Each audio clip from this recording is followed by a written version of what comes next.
এই মুহূর্তে আপনারা দেখতে পাচ্ছেন মুর্শিদাবাদ ডিস্ট্রিক্ট ইসলামপুর থানার অন্তর্গত পমাইপুর মোস্তফাপাড়ায়। আজকে এই পমাইপুর মোস্তফাপাড়ায় ইসলামিক ধর্মসভা, এই ধর্মসভাকে কেন্দ্র করেই মানুষের যাতায়াত রাস্তায় এই রাত 12টা নাগাদ দুর্ঘটনার শিকার হয়েছে এবং একটি বাইক এবং গরুর সঙ্গে। এই গরুটার অবস্থা কি?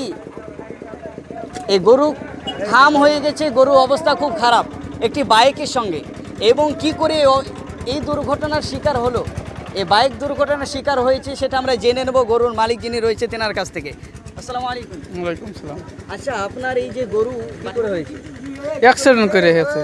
আপনার গরু কোথায় ছিল? গরু শুয়েছিল। গরু রাস্তায় শুয়েছিল।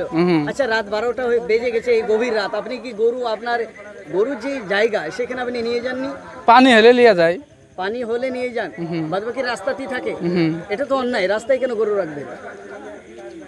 আপনার গরু কি প্রতিদিন থাকে না আজকেই ছিল? প্রতিদিনই থাকে। প্রতিদিনই থাকে। এবং যে গাড়িটা আসছিল, যে গাড়ির বাইকের সঙ্গে এই দুর্ঘটনাটা হয়েছে, সেই বাইকওয়ালা তো খুবই জখমভাবে, তার অবস্থা খুব খারাপ। তাকে ট্রিটমেন্টের জন্য হাসপাতাল নিয়ে যাওয়া হলো। এবং কি করে এটা হয়েছে বলতে পারবেন? না, বলতে পারবো না। আপনারা দেখেছিলেন? দেখিনি। তাহলে গরুওয়ালার অভিযোগ, তিনার গরু প্রতিদিনই রাস্তায় থাকে। আসলে এটা গ্রামগঞ্জের রোড, এতটা রাস্তায় গাড়ি চলাচল করে না। আজকে ইসলামিক ধর্মসভাকে কেন্দ্র করে অনেক গাড়ি চলাচল, সেই গাড়ি চলাচল করতে গিয়ে একটি বাইক তেনার ব্যালেন্স কন্ট্রোল না করতে পেরে একটি গরুর সঙ্গে দেখতে পাচ্ছেন তেনাদের দুর্ঘটনার শিকার হয় এবং গরুটায় কতটা খাম হয়েছে।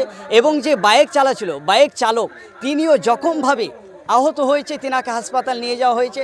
এবার আমরা দেখব ইসলামপুর হাসপাতাল থেকে তাকে ট্রান্সফার করছে কিনা।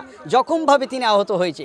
গ্রামবাসীকে জানবো, গ্রামবাসীর এখানে যত মানুষ আছে তাদের কাছ থেকে, যে বাইক যিনি পরিচালক ছিল তিনি কেমন গুরুতর আহত হয়েছে এটা আমরা জেনে নেব। আচ্ছা, এদিকে একটু জেনে, যে আহত হয়েছে সে কিরকম আহত হয়েছে? অনেক ভালোই, অনেকটা আহত হয়েছে।